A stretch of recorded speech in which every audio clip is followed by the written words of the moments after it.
قرآن عظیم کہیں انسان کی جان کی حفاظت اور معاشرے کو بگاڑ سے بچانے کے لیے اس انداز میں گویا ہوتا ہے یا مذہب جہاد میں عورتوں، بچوں، بوڑھوں اور مذہبی پیشواؤں پر ہاتھ تک اٹھانے سے منع کرتا ہے۔ جو حق وہ روشنی ہے جو ہر ظلمت کو چیر کر حق کا راستہ دکھاتی ہے۔ بسم اللہ الرحمن الرحیم وبہ نستعین صلی اللہ علیہ وسلم۔ حضرات سامعین، اسلام سے پہلے انسانیت کی حالت کنتم علی شفا حفرۃ من النار سی تھی۔ مفلسی کے خوف نے لڑکوں اور لڑکیوں کو زندہ درگور کر دیا تھا۔ زنا و عریانی معاشرے کی عام وبا بن چکی تھی۔ انسانیت سوز جرائم سے معاشرے کی فضا متعفن ہو چکی تھی۔ گویا کہ بنی نوع انسانی کے افعال سے آسمان و زمین بھی شرمسار ہو چکے تھے۔ لیکن جب اسلام آیا تو دنیا انسانیت کے لیے امن و سلامتی کا پیغام اپنے ساتھ لایا۔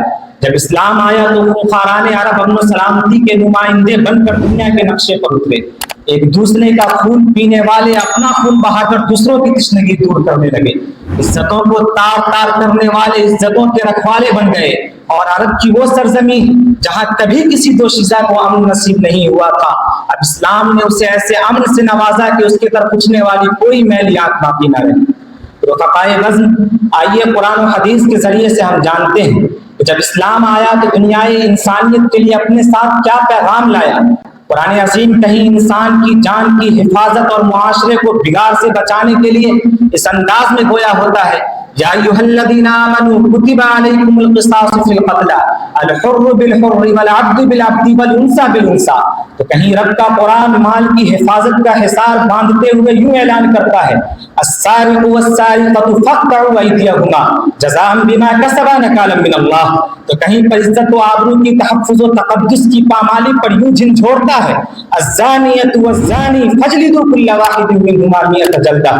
تو کہیں پر برائی کا بدلہ اچھائی سے دینے کا حکم کرتے ہوئے ولا تستوی الحسنۃ ولا السیئۃ ادفع بالتی ہی احسن کی تعلیم دیتا ہے۔ تو کہیں المؤمن من امنہ الناس علی دمائہم و اموالہم کے ذریعے جان و مال پر دست درازی کو مومن کے شان کے خلاف قرار دیا۔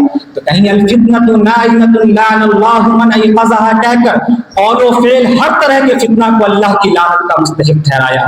تو کہیں پر کمزوروں اور ماتحتوں کی رعایت رکھتے ہوئے اسلام میں امن و سلامتی ہمیں یوں نظر آتی ہے، کلکم راع وکلکم مسئول عن رعیتہ۔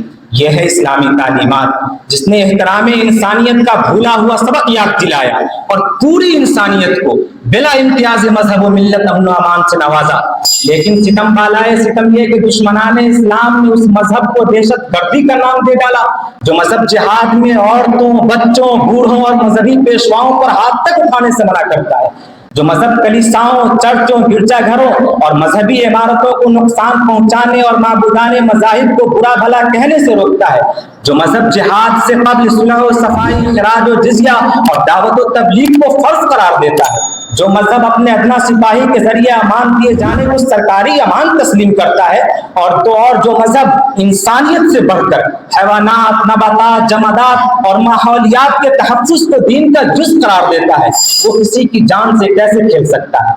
حضرات، دنیا میں جب بھی انقلاب آتے ہیں انسان گاجر اور مولی کی طرح کترے جاتے ہیں۔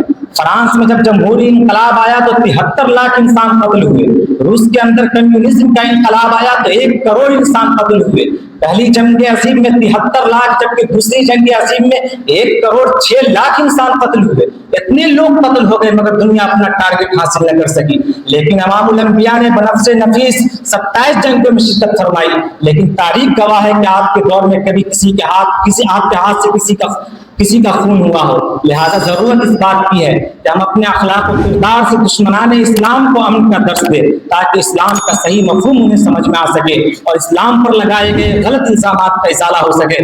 اخیر میں اس شعر کے ساتھ اجازت چاہوں گا، کہ دنیا نفرتوں کی آخری اسٹیج پر یارو، علاج اس کا محبت کے سوا کچھ بھی نہیں ہے۔ وآخر دعوانا الحمدللہ رب العالمین۔